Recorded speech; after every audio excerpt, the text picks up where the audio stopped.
Thank you. Thank you. Now Ladies and gentlemen, please welcome GBTA board member and founder of Win It Women in Travel, Mick Lee.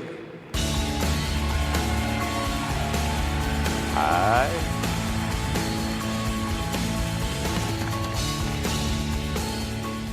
I actually just noticed that you have a purple tie on. I do. It's the colors of my nonprofit. Thank you. You knew that, didn't you? I did know that. All right. On behalf of all of us, thank you for taking the time to talk to us. And the interest has been phenomenal. Both GBTA and I were buried with questions to ask Kevin. And so we created a contest, and the best 6 questions were selected. So before we go into a further conversation, I'd love to just go to the first question in the first video, please. Awesome. Hi, Kevin. I'd like to know, what have you accomplished in your life that has given you the most satisfaction? You know, this is when I get into the corny answers. I have to say my kids, my family, you know. You're only... I'm very proud of them. I have a son and a daughter in their 20s, and as we like to say, you're only as happy as your least happy child. And I can say that they're doing great. Any thoughts about whether they get into the same business as you and your wife? Yeah, that's interesting. As it turns out, my son is a musician and my daughter is an actress. Go figure. I think that without meaning to, we kind of gave them the message that they should try to do something else. And I think that maybe that was kind of a mistake, because you know, it's difficult to avoid the fact that they looked at their parents, and we both do pretty well, and so they certainly were drawn to that. And I think there is a, you know, whether it's genetic or not, or you know, nature versus nurture, you know, they have a desire to be creative people. That's just kind of where they come from. And so, you know, now we're at a point where we 100% support both of those decisions: music, acting, you know. When you first thought that you wanted to be an actor, do you think that, because your parents were, you know, elementary school teacher, architect, do you think that they could have talked you out of pursuing that? Luckily, they didn't try. My parents, I was the youngest of 6, and I think that, I like to say that when I left home, they didn't even notice I was gone. I mean, by the time you get down to the 6th kid, I don't think they really, I mean, I'm not giving them enough credit. They were very, very supportive of me doing whatever it was I wanted to do. I also have to say that I was a very driven child, and it's not like I asked if it was okay. Mm-hmm. I didn't even, you know, I didn't go to college, and I didn't even discuss it with them. It wasn't an option. I was on my way to New York to be an actor. It seemed to have worked out pretty well for you. So far. Yeah. Second question. Hi, Kevin. This convention is ultimately about sharing. Which movie role did you turn down that you wish you hadn't? Which movie roles have I turned down that I wish I hadn't? Well, you know, I always tread lightly on that question, because there's a couple of reasons. One is that because the way the movie business works, there's people that think they were actually offered things that they weren't. And sometimes you could be wrong about that. You know, you could say, well, you know, your agent maybe tells you that, you know, they wanted you for this, but it's always a gray area. That's number one. Number two, I really try not to look in the rearview mirror. And I really try to, if something doesn't work out, I don't hold on to it. So I don't have much of a memory of even turning things down, to tell you the truth. And I think I don't think it's fair to the actor that ended up doing the part at any point, even if it's many years later, to say, oh, that could have been mine. Is there one one role that you chose that you felt really turned things around for you? There's been a couple of times. I mean, I think that one of the biggest turnarounds for me was a small part that I did in a movie called JFK, which was directed by Oliver Stone. And at the time, I had done Footloose and was, sort of had this name above the title kind of stature. And then, I guess for whatever reason, either I was not comfortable with that level of success or I wasn't the kind of actor that I wanted to be. I started to make quite a few kind of poor choices. And a lot of those movies just did not do well. And I kind of felt my career crumbling and just kind of slipping out of my hands. And I had an agent who said, listen, it's time to go back to who you were when I first saw you on the stage in New York in the 70s, and that was a character actor. Even as a very young man, I was really more of a character actor. And so she said, listen, there's this part in this Oliver Stone movie. It's not a big part.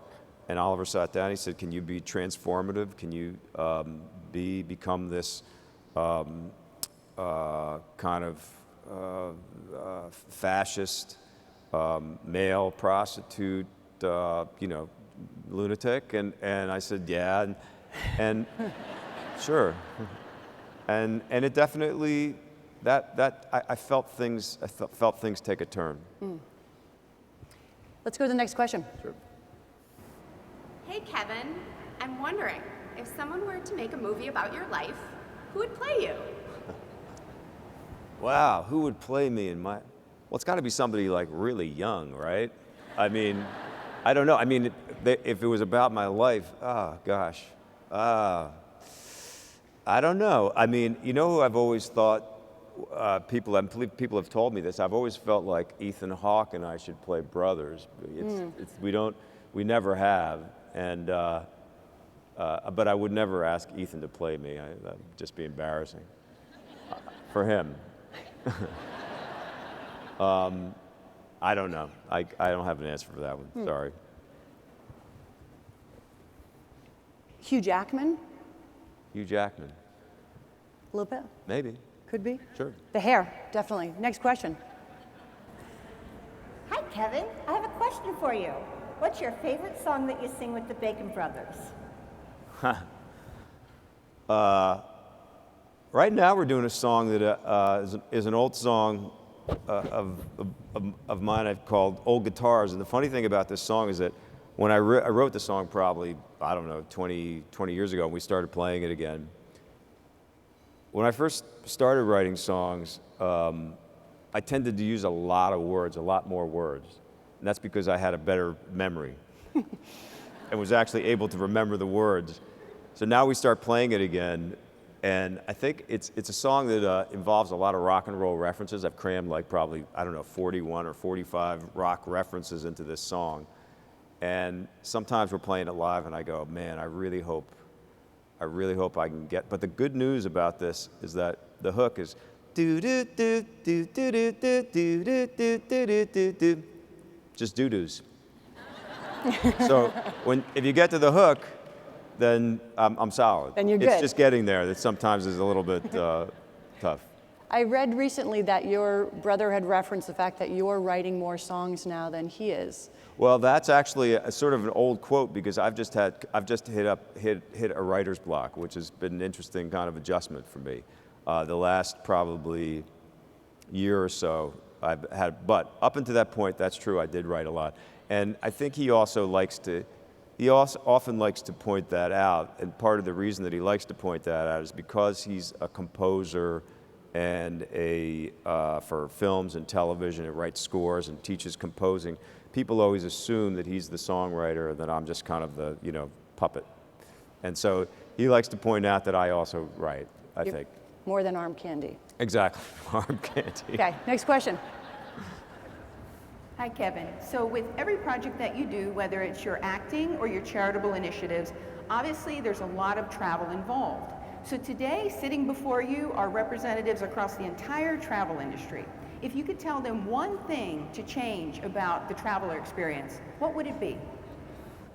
Wow. You have a captive audience. Yeah. You know, I'll tell you, I mean, I do travel a tremendous amount. There is no doubt about it. I find, you know, problems with travel are the stuff for great stand-up routines, right? Have you tried the food on airplane? You know what I mean? It's like it always starts with that. I find it works pretty well. I mean, you know, for the most part, I tend to eventually get where I need to go. Eventually, you know. I would say that, and this is completely out of anyone's control, but the thing that has become the hardest that's changed for me, this is completely for me, about travel, is that in the old days, nobody had a camera. Now, everybody has a camera.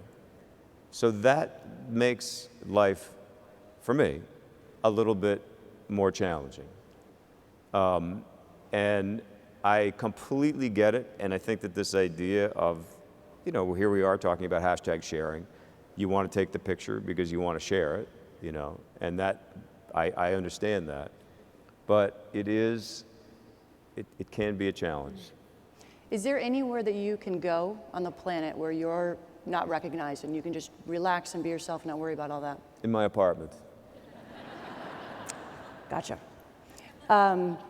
When you've talked about this before, and you mentioned fear in your earlier conversation, and I've seen some quotes about the power of risk-taking.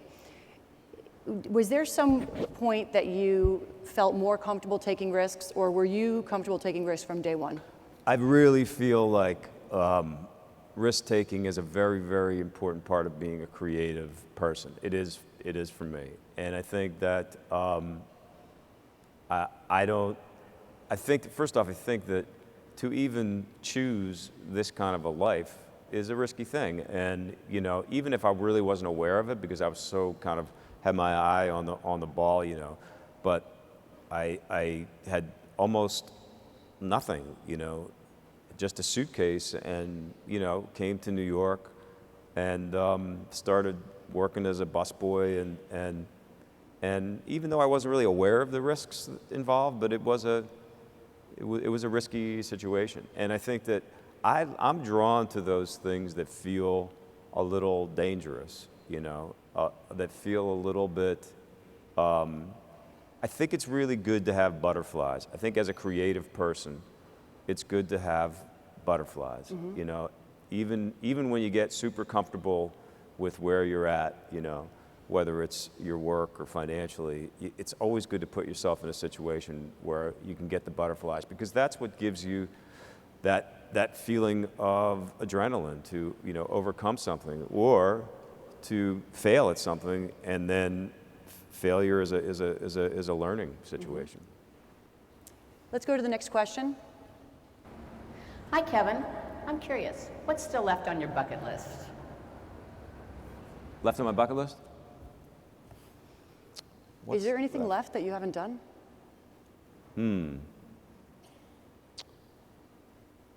Yeah.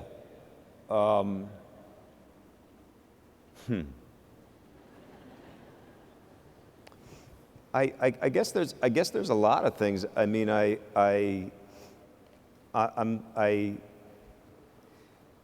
people ask me, you know, if it's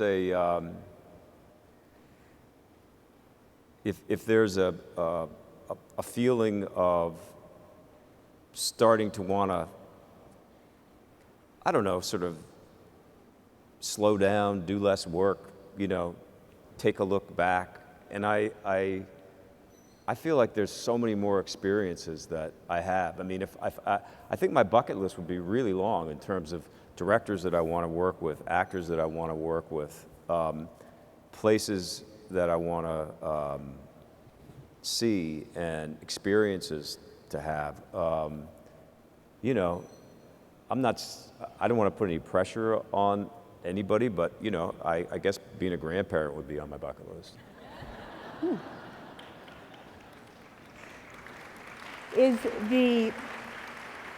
Are there specific actors? Who's someone that you haven't worked with because you work with so many? Oh, wow. What's I mean, one? Just one. Oh, I don't know. Maybe Anthony Hopkins, just off the top of my head. But yeah, I mean, and I see so many good people just coming up one after another, and yeah. So there's a lot of people that I'd like to work with. I mean, I think that's what, one of the things that's so exciting about the job that I have is that you don't really know what's around the corner. It's really kind of like, it could be today, it could be tomorrow, something could fall into your lap. And you talk about travel. I live in a pretty boring life in terms of my home life. I've been happily married, and I've got 2 kids. I like a pretty kind of simple, home life situation. But on the other hand, I always have a suitcase sitting in the corner of the room that is sort of symbolically saying, I'm about to pack up and hit the road. And my wife is the same way. We always know that we are about to pack up and hit the road. And while that has its challenges, certainly has had its challenges in terms of keeping a marriage together and raising children and having any kind of stability, in this crazy life. It's also what feeds us and what keeps us alive and what keeps us excited about what tomorrow will bring. We do need to close, but I'd like to close with some rapid fire questions. Okay. Okay. Are you ready? I'm ready. All right. Favorite city to travel? Favorite city to travel? Bangkok. Last book you read? Girl in a Train. Bacon or sausage? Bacon. Come on. Best thing about your wife? She keeps her options open. I wish I had more time to talk about that. Life motto? Doing what I can with what I've got. Thank you very much on behalf of all of us. Thank you. Thanks a lot. Thanks. It's fun. Thanks, everybody.